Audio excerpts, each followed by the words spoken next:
Welcome everyone. This is Real Facts with Shania Blanco and our special guest Kenyon Glover.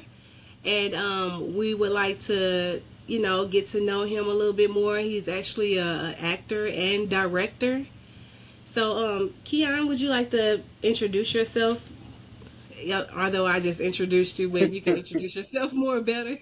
So I got to reintroduce myself. Hi, yes, this is Kenyon Glover. What's up, everybody? Thank you so much, Shania, for having me on. I'm excited. Yeah, I mean, I'm just a country kid from Monroe, Louisiana, born and raised, and with big dreams. And even though people doubted those dreams, that I could accomplish those dreams because I was stuck in this country town of Louisiana. But did I prove everybody wrong? I proved everybody wrong. So, I made it out of the country and made some big things happen for myself. So I'm proud of that. In that order. I'm proud to say I accomplished so much in my career and I'm still elevating. I'm still accomplishing so much. I still have so much more work to do to get done. So here I am. It's a blessing. Okay, well, I'm so happy to have you here on the show. And I wanted to ask you a few questions, just to get to know you a little bit more better and give the audience a little more, I guess, idea of your character. So, I guess I would like to start off saying, what challenges did you face during your time of filming? Um, I would say the most challenges I've faced while filming has been working with probably up and coming actors that's really just getting started. New actors to the scene. I would say that's been the most challenging thing I've faced because when you working with new actors who thinking acting is just simply memorizing lines, is just coming on set and just saying your lines when it's not that simple. There's training. That's the purpose of training and going to acting classes and acting school. This is serious. This is serious business, and it's not nothing to be played with. So I think a lot of newcoming actors come in the industry thinking that it's just simple as, like I said, memorizing lines and that's it. But no, it takes time to develop your character. And when you're shooting a scene, you have to be present in the scene, present in the moment, knowing what's going on in the scene and in the moment. And when I'm working with new actors, it's hard to kind of really get into the scene. You know what I'm saying? It's hard to get into the moment because you can tell they really don't know what they're doing. So it kind of Right. takes away your energy. Your energy is not on the level that it should be because their energy is not there because they're not really present in the moment in the scene. So it takes away from your hard work that you put in developing your character, and coming to the set ready and prepared. So I think that's the biggest Okay. challenge I face, just dealing with new actors that's just not really prepared and ready for the moment. Okay. Well, my next question was going to be, what are your motivations for like taking on specific roles? I mean, the role has to really speak to me. It has to give me a challenge. It has to challenge me to really step outside of myself, step outside of who Kenyon Glover is, and step inside a new character that presents new challenges and new personality and new emotions and things like that. So I like taking on roles that just challenge me to go deep, to dig deep within my soul, to pull out some emotions that I never really had to pull out. And this character is making me do that. So That's just deep. doing the background work that you have to do on this character and developing this character and really finding the essence of really embodying what this character is and who this character is and what this character represents. So I find that challenging. The role has to really challenge me and really make me go to the next level. So that's what I really look for. Okay. So I know you've been in a lot of movies. You want to share some of those movies that give us a rundown of all how many movies or your half of them that you've been inside of. Oh my goodness. Wow. I mean, I think up to date to this point, I've been in almost 80 films and television shows. Wow. I mean, it started off with my biggest project was Young and the Restless. I'm sure a lot of people heard of Young and the Restless, the soap opera. Yeah. So I was on Young and the Restless to begin with for a while. I played a detective, and that was like really what catapulted me into being a working actor. Then from there, Okay. I've done. You remember the show The Game? I've been on Born Again Virgin, Drop Dead Diva. CSI. I've been on a couple of those. You know, they got so many CSIs. I've been on quite a Right. few of those CSI TV series. That's Um, awesome. wow. Cheaper to Keeper that's now streaming on Amazon I just Prime. watched that. Yeah, I yeah, you just watched that? watched that the other day. I love that movie. Nice. Yeah, I so was rolling on the floor laughing. yeah, a lot of Yeah, people like that was that a pretty movie. good one. A lot of people That was like a that pretty good one. one. Well, Wow. Blood on the Wall, which is dropping this year. Man, I can go on and on and on. Undercover TV series that I actually directed and produced and created. Wow, I okay. mean, so many. You know, so many. You just have to go check out my IMDb. You'll see all the things I've done. Most definitely. What I guess my next question was, what was your favorite scene from I guess Cheaper to Keeper? Let's pick that one. If you um, remember, because I know it's been a while. I would probably say the best thing I had in Cheaper to Keeper was probably talking to Reggie, which is the comedian Courtney McGriff. Yeah, he was hilarious. Doing our scenes together was just, oh my goodness. It was so hard doing the scenes because he kept making me laugh. And we had to keep doing retakes because I couldn't stop laughing. So He's I'll say that definitely funny. he is hilarious. He's naturally funny too because he's a real life comedian. So Okay. it was hard to keep a straight face throughout most of the scenes I did with him. So I would say I had the most fun doing the scenes with him, Courtney. That was a good one, actually. I really liked it, that one. Well, my next question: How did you develop your character playing that movie? Like, how was it developing this husband that wanted to, I don't know, get out of this marriage with this woman? Like, how did you get in touch with your character doing that role? I know it was pretty hard to play a role like that. Well, I think when you do any character, you have to start with finding out who your character is. What is his backstory? What is his childhood like? How did he get to this point where he's ready to divorce his wife, and did he see his dad cheating when he was growing up? What is his motivation behind doing this? So you have to do so much digging to figure out the all of the characteristics of this character.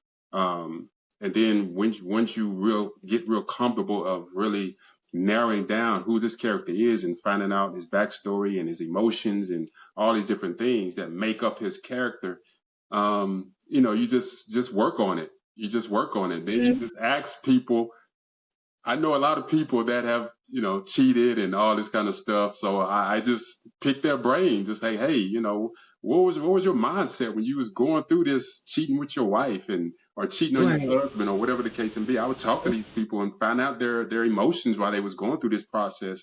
What made you do this? And all these Right. different things. So it's really about just gathering as much information as you can to really develop this character and become who this character is. And I was able to do that. So that's kind of like how I pretty much got into this character's mindset. Okay, yeah, it is a very common thing with the marriages, unfortunately, Yeah, where sadly. people Yeah, are cheating, right. unfortunately. So can you share a moment from filming where you had to improvise or adapt to the I'm sorry, an unexpected situation? Well, it kind of goes with what I was saying earlier about working with new actors. Um, like I said, a lot of new actors, they don't really come prepared.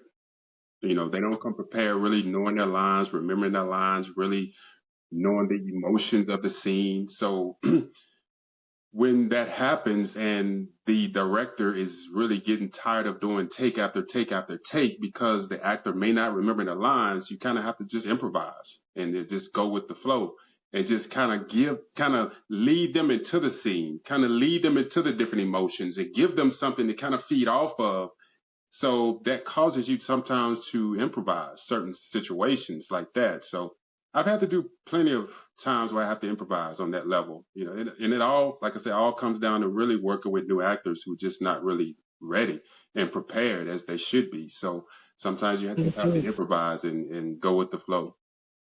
Okay, that's pretty good.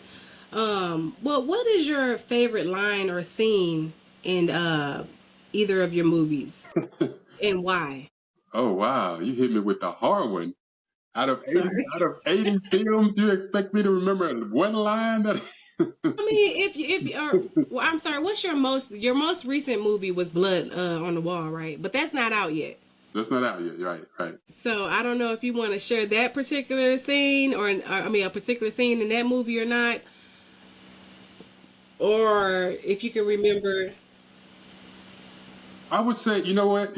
I'm glad you brought that up because I would say, yeah, since that was really my last project, Blood on the Wall, the scene that I was talking to my aunt because I had just my character had just killed a man, and my character is supposed to be this hardcore gangster dude. You know what I'm saying? That everybody fears, everybody's scared of this dude. But in reality, the character has never really gone that far as killing somebody.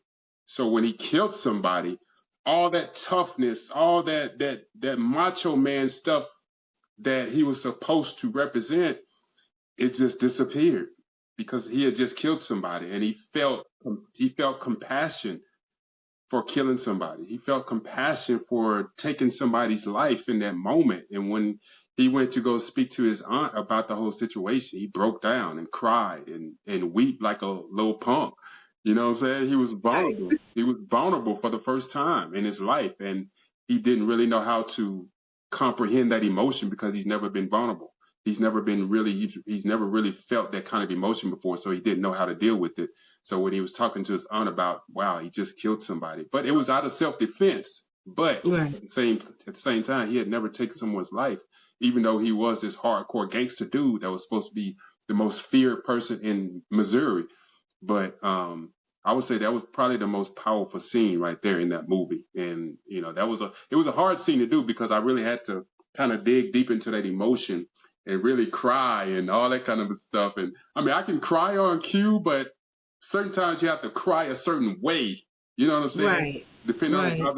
what the scene calls for. But yeah, that was a difficult scene for me, but it was a fun scene because, like I said, I like to be challenged. So that was a challenge for me to really dig deep into to find that emotion. Okay. So when does that movie actually drop? I know it drops this year sometime, right? I'm thinking within probably the next 2 or 3 months, it should be Two, about. 3 months. I'm thinking about a spring. Should be I dropping can't by the wait to spring. see it. I cannot wait to see that movie. It Yeah, sounds me like a too. really You and good I one. both. Okay, so I'm sorry. My next question would be, what do you hope your audiences will understand about your character? After watching the film. um, After watching Blood on the Wall, I would want the audience to understand that um, even though, like I said, my character was this big hardcore gangster dude, he still had he still had compassion for his fellow man. You know what I'm saying? He didn't really want to cause any harm, but he was kind of forced into a corner and forced to defend himself. He was forced to protect his family. He was in a situation where he had to protect his family. It was either them or him, the other guy. So, Or but Killer Be Cute. yeah, it was, kill or be killed. So he had to make a choice and he had to make that split decision and he did what he had to do. But, you He know, wasn't really this gangster that he thought he was until he actually took a man's life. exactly, Yes. exactly. He really was a good guy. He just loved his city. Everybody in the city loved him, even though he was the most feared man in the city.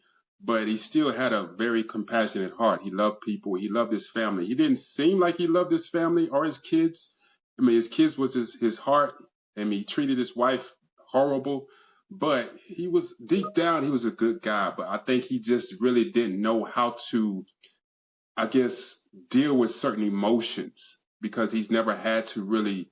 He's probably never really been challenged to deal with certain emotions, and as far as how to love the right way, you know what I'm saying? Because he wasn't loved as a kid, really, so he didn't know really how to love somebody else the right way that he's supposed to love.